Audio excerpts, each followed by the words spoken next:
You are listening to Radio Long Island City, recorded at our studios near Hell Gate, 9 kilometers north of the Harbor Hill Moraine.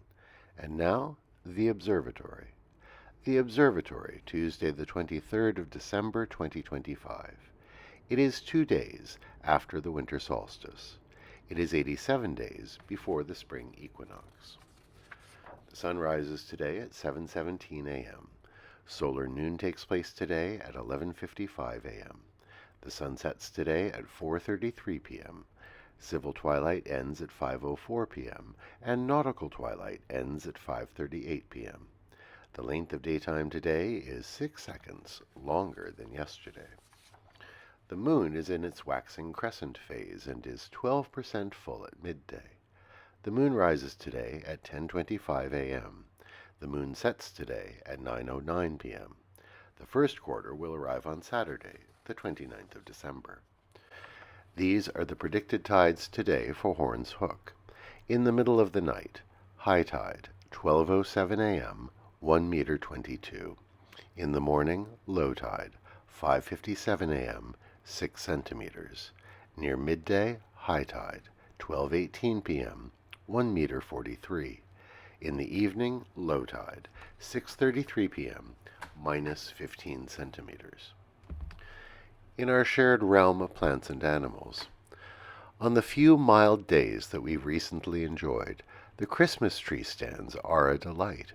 In the balmy air, the trees release their aroma of pine, and that fills the sidewalk, and one is transported to the heart of a pine forest right in the midst of the city.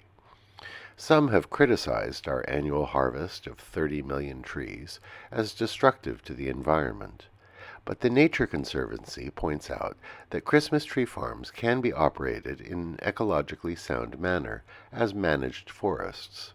In addition, a natural tree can be mulched or composted when it's done, keeping the natural cycle going. The Nature Conservancy points out that artificial trees, generally made of petroleum products, have a much larger carbon footprint. So enjoy the natural cut trees that will line our streets through tomorrow. Commemorations. On this day in 1815, Jane Austen published her novel Emma. It was the last book she would publish in her lifetime. Her book Persuasion was published posthumously. The novel is a comedy of manners that delves into the lives of women in Regency England. And Austen said of the main character, "I am going to take a heroine whom no one but myself will much like." Emma's self-satisfaction leads her into multiple blunders as she interferes in attempts at matchmaking. On this day in 1913, the Federal Reserve System was established when President Woodrow Wilson signed the Federal Reserve Act. It created the central bank to smooth economic volatility and reduce the power of private bankers over our economic system. On this day in 1970, the North Tower of the World Trade Center was topped out. It was the tallest building in the world, at 417 meters tall. Today we remember Madam C.J. Walker, born this day in 1867. She was the first documented woman in the United States to become a self-made millionaire. She created a line of cosmetics and hair care products for black women, marketing them through her Madam C.J. Walker Manufacturing Company. She used her wealth and influence to support the arts as well as the new NAACP, and her estate in Irvington, New York, became an important social hub for the black intelligentsia and entrepreneurial classes. Perhaps we can say she epitomized W.E.B. Du Bois's notion of the talented tenth. Remember Madam C.J. Walker today. We also remember the poet Robert Bly, born this day in 1926.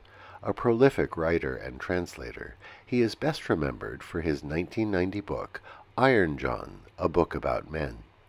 In it, he explores the story of Iron John from Grimm's fairy tales as an archetypal journey into mature manhood. Bly was instrumental in establishing the mythopoetic men's movement. Tonight is the Night of the Radishes, or La Noche de Rábanos, in Oaxaca, Mexico. People make carvings from large, specially grown radishes, and they display them. Not only is it tied to the celebration of Christmas, but it is a delightful celebration of Oaxacan culture. And finally, tonight is Festivus, an alternative to Christmas, created on the TV comedy Seinfeld. To all who celebrate it today, we wish a Festivus for the rest of us. And that is the Observatory, Tuesday the 23rd of December, 2025.